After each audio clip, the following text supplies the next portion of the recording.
Mesmo que falte amor, acompanho o Vasco aonde ele for. Nasci pra te seguir. Salve, família vascaína! Seja bem-vindo aí a mais um vídeo no canal. Eu sou o Thiago, você está no canal Vasco em Família, no canal Cruz Maltino Sem Fronteiras, sejam muito bem-vindos. Se não for inscrito, já dá aquela moral, aquele like pra gente estar chegando a mais vascaínos. E não esquece também de ativar o sininho de notificação para não perder os próximos vídeos. E tá sempre por aqui dando aquela moral, deixando a sua opinião, seu comentário, pra gente estar trocando aquela ideia de vascaíno para vascaíno. Vou trazer no vídeo de hoje uma resenha, um debate que teve ontem no programa ESPN, falando aí, comparando as campanhas de Cruzeiro e de Vasco, né?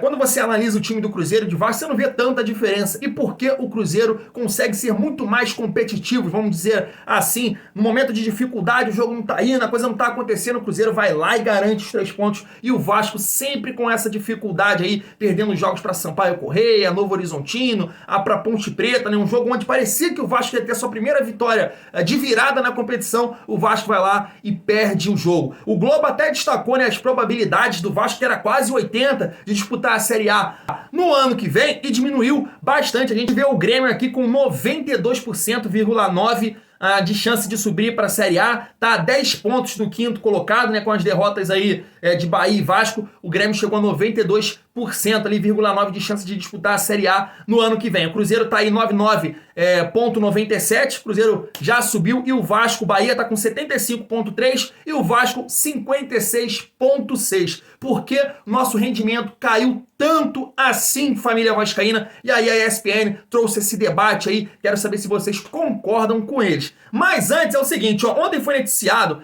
pelo Atenção Salgadinhos que o Vasco vai atrás sim de um treinador, né? Não vai ser o Emílio Faro até o final do ano. Paulo Brax já tá aí nessa luta para conseguir um novo treinador do Vasco, mas quem vai comandar o Vasco contra a Tombense é o Emílio Faro. E aí eu quero conversar com vocês o seguinte: a gente viu uma grande atuação do Marlon Gomes. Na minha opinião, eu não vi um jogador de beirada de campo do Vasco há tanto tempo fazer o que ele fez ontem. Parece que no Vasco era proibido driblar, e o Marlon Gomes foi para dentro, fingiu que ia bater, cortou, chegou no fundo, criou diversas oportunidades, ajudou a marcar.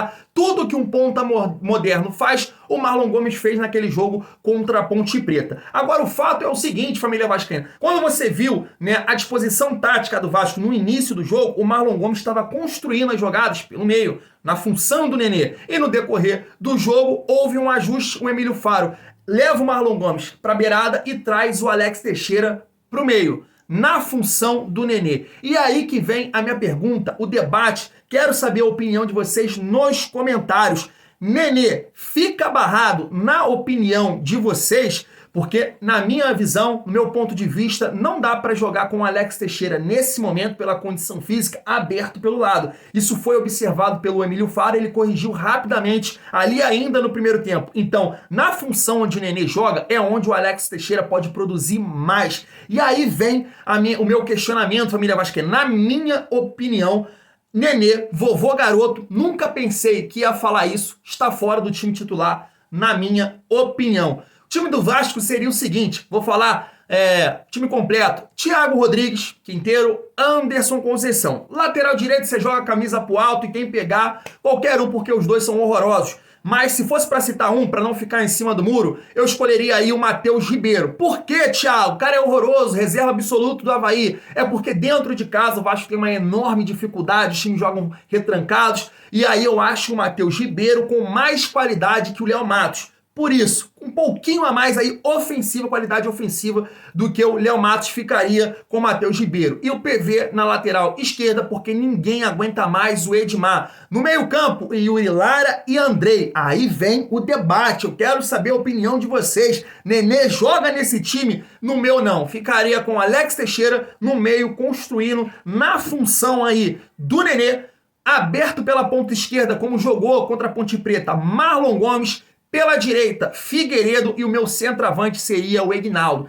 Esse é o meu time do Vasco. Nunca pensei que ia falar isso, mas devido à atuação do Marlon Gomes, ele não pode ficar fora desse time. E acho que o Alex Teixeira pode produzir mais hoje sim do que o vovô Garoto. Quero saber a opinião de vocês, é um debate polêmico, porque eu sei que tem muita gente aí que nem pensa nisso, Thiago. Não pode barrar o vovô Garoto. Vamos trocar essa ideia aí nos comentários. Agora vamos trazer aqui a resenha lá, o debate na ESPN aí, que trocaram essa ideia sobre Cruzeiro e Vasco. Por que tanta diferença? Porque o Vasco não consegue agir como o Cruzeiro no momento de dificuldade, no momento difícil. Vai lá, arranca a vitória na raça, na briga, mas o Vasco realmente nos últimos jogos está cedendo aí derrotas que realmente prejudicam muito a gente dentro do campeonato. Uma gordura que era aí de 9, 12 pontos, hoje é apenas de 6 pontos e o Vasco tem um confronto direto contra a Tombense. Fato é, a Tombense só ganhou um jogo fora de casa.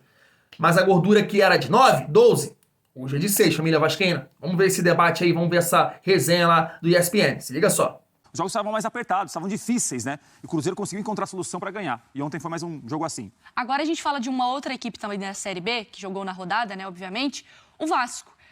O que esse resultado organiza aí nesse planejamento do Vasco? SAF aprovada, um novo momento, aí vem uma derrota, mas nada, nenhum sinalzinho, paz. Me parece o seguinte, né? O Vasco está buscando um novo técnico.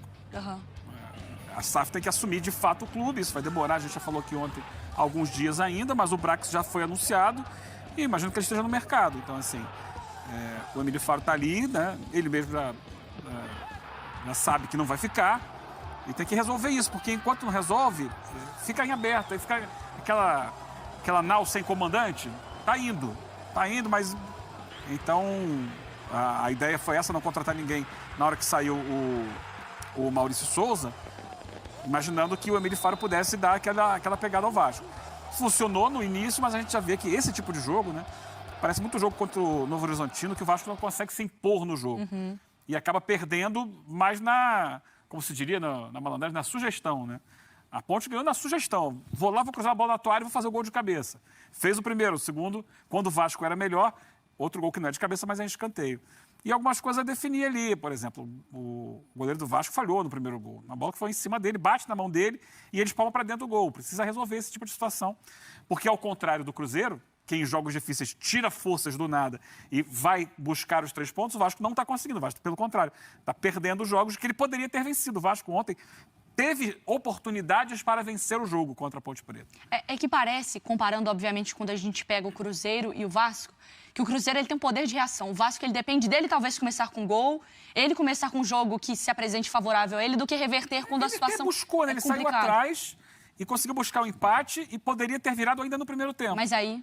E aí, do nada, quando o Vasco estava melhor no jogo, o Vasco parecia que ia ganhar o jogo, veio um escanteio e aí saiu o gol. Aí desmonta tudo, depois o gol de contra-ataque é 3-1 e vira aquela confusão. Então não é um jogo terra arrasada, não é, mas é um resultado terra arrasada. Mas ainda está no G4. Tá, já passa para o 4º lugar, olha para baixo, tem 6 pontos de vantagem. A vantagem já foi maior para o 5º colocado. É que o Vasco ainda teve a sorte dos resultados, né? Sim. Bahia perde, aí o próprio Londrina perde para o Cruzeiro. Ele teve ali o pessoal que está ou fora ou ali dentro do G4 não conseguindo descolar tanto, né? O Vasco tem... As atuações do Vasco tem um padrão muito parecido. Só o Cruzeiro. Não, mas o Cruzeiro da dificuldade que a gente falou aqui já, até de Vasco e Bahia, por exemplo, que muitas vezes não jogam dominando os adversários, mas ganham muitos jogos assim. E o Vasco ganhou muitos jogos assim, em São Januário e fora de São Januário. Às vezes era 1-0 com o cruzamento do Nenê para o Raniel fazer o gol, cruzamento do Nenê para o Quinteiro fazer o gol. Isso foi resolvendo o problema. É que a gente olha para o campeonato, tem muito campeonato ainda para acontecer.